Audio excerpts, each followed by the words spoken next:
दिवाली तो बस अब आ ही गई है, तो उसी के लिए आज मैं फिर से आपके साथ एक मिठाई की रेसिपी शेयर कर रही हूँ। मोहन थाल।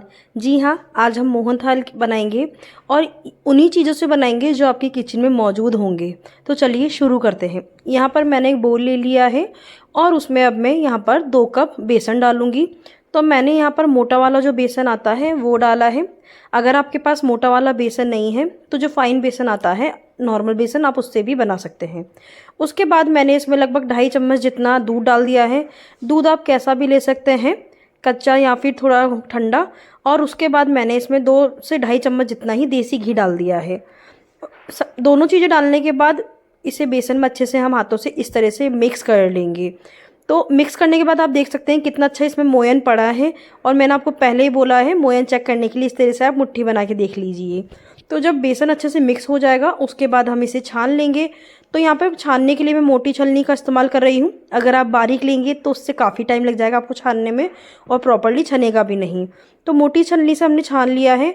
और छानने से ये होता है जो इसमें बारीक बारीक गुठलियाँ पड़ जाती हैं वो भी एकदम क्लियर हो जाती है। और फिर हमारा मोहन थाल बिल्कुल दानेदार बनता है, लम्स नहीं रहती।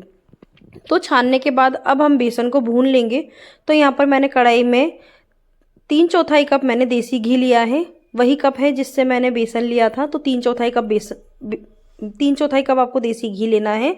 और घी के गर्म होने के बाद आपको इसमें बेसन डाल देना है और बिल्कुल मीडियम गैस पर या फिर कम गैस पर आपको इस बेसन को भूनना है।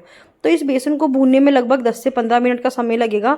इस तरह से आप चलाते रहें और कंटिन्यू इसे भूनते रहें, कंटिन्यू चलाते रहना है।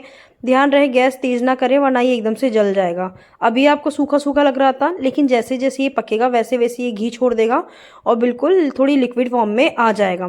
तो यहाँ पर बेसन हमारा भुन चुका है।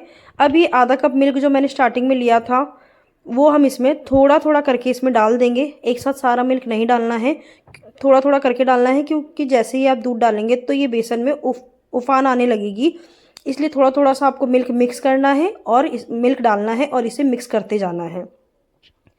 तो मिल्क और बेसन को अच्छे से मिक्स करने के बाद यहाँ पर हम गैस को बंद कर देंगे। और ये आप देखेंगे कि बिल्कुल ड्राई, जिस तरह से हलवा बनता है उस तरह से ये तैयार हो जाएगा। तो गैस बंद कर चुके हैं हम। तो यहाँ पर ये मिश्रण हमारा तैयार है। तो अब इस मिश्रण के लिए हम चाशनी तैयार कर लेते हैं। तो हाफ हाफ कप करके मैंने टोटल 1 कप पानी लिया है। चाहे तो आप एक साथ ही जो बड़ा वाला कप था उससे भी डाल सकते हैं। और उसके बाद 1 कप पानी में ही हमने 1 कप चीनी डाली है। और इसमें हम थोड़े से केसर के धागे डाल देंगे। अगर केसर नहीं है तो आप फूड कलर भी यूज़ कर सकते हैं। और इस चाशनी को हम 10 से 15 मिनट तक एक तार की चाशनी होने तक पका लेंगे। जब तक हमारी चाशनी पक रही है तब तक हम इलायची और चीनी को पीस लेंगे। 10 से 12 इलायची ली थी जिसे मैंने पाउडर फॉर्म में पीस लिया है।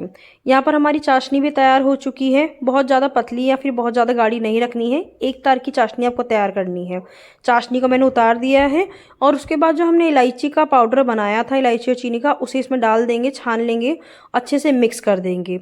और ये जो हमारी चाशनी थी ये आपको इसमें गरम गरम ही मिलानी है, ठंडी नहीं होने देनी है। सारी चाशनी को इस बेसन में डाल देंगे और फिर इसे अच्छे से मिक्स करना है। मिक्स करते वक्त अगर ये आपको थोड़ा गाढ़ा लगता है तो आप गैस को ऑन कर लीजिए और 1 मिनट के लिए इसे थोड़ा सा और पका लीजिए। तो ये थोड़ा सा लिक्विड फॉर्म में हो जाएगा। तो यहाँ पर हमारा मोहन थाल बनकर तैयार है, लेकिन ये खाने के लिए भी तैयार नहीं है, इसे हम सेट करने के लिए रखेंगे। तो यहाँ पर मैंने एक ये जो बेकिंग ट्रे होती है वो ली है, उसमें मैंने बटर पेपर लगा दिया है। चाहे तो आप बेकिंग पेपर, बटर पेपर कुछ भी लगा सकते हैं। और ये जो मोहन थाल था मैंने इसमें डाल दिया है। और डालने के बाद इसे अच्छे से इस स्पैचुला से अच्छे से सेट कर देंगे। आप चाहे तो किसी भी थाली में या फिर बर्फ़ी की जो ट्रे होती है या फिर किसी टिफ़िन में इसे जमा सकते हैं। तो अच्छे से सेट करने के बाद अब मैं इसे रख दूंगी। फ्रिज में नहीं रखना है, नॉर्मली मैं इसे रखूंगी। चाहे तो आप 1-2 घंटे रख दीजिए, लेकिन मैंने तो यहाँ पूरे इसे ओवरनाइट के लिए रखा था ताकि अच्छे से सेट हो जाए। और नेक्स्ट मॉर्निंग देखिए ये काफ़ी अच्छे से सेट हो चुका है। और यहाँ पर ये मोहन थाल बनकर मतलब इतना सॉफ्ट बना था ना, सबको बहुत टेस्टी लगा। अगर आप भी अपने घर पे ये मोहन थाल बनाएंगे ना तो सब आपके फ़ैन हो जाएंगे। इतना अच्छा ये बना था, प्लस ये घर के ही सामानों से बन रहा है और दिवाली के लिए तो ये बेस्ट मिठाई है। तो ये सेट होने के बाद मैंने इसे एक थाली में उल्टा करके इस तरह से निकाल लिया था और काफ़ी ईजिली ये निकल जाता है। अगर आपके पास बेकिंग पेपर या बटर पेपर नहीं है तो आप किसी भी बर्तन को चिकना करके उससे भी सेट कर सकते हैं। घी से आप चिकना कर लीजिए और फिर मोहन थाल को उसमें डाल दीजिए तो भी वो इजीली निकल जाता है।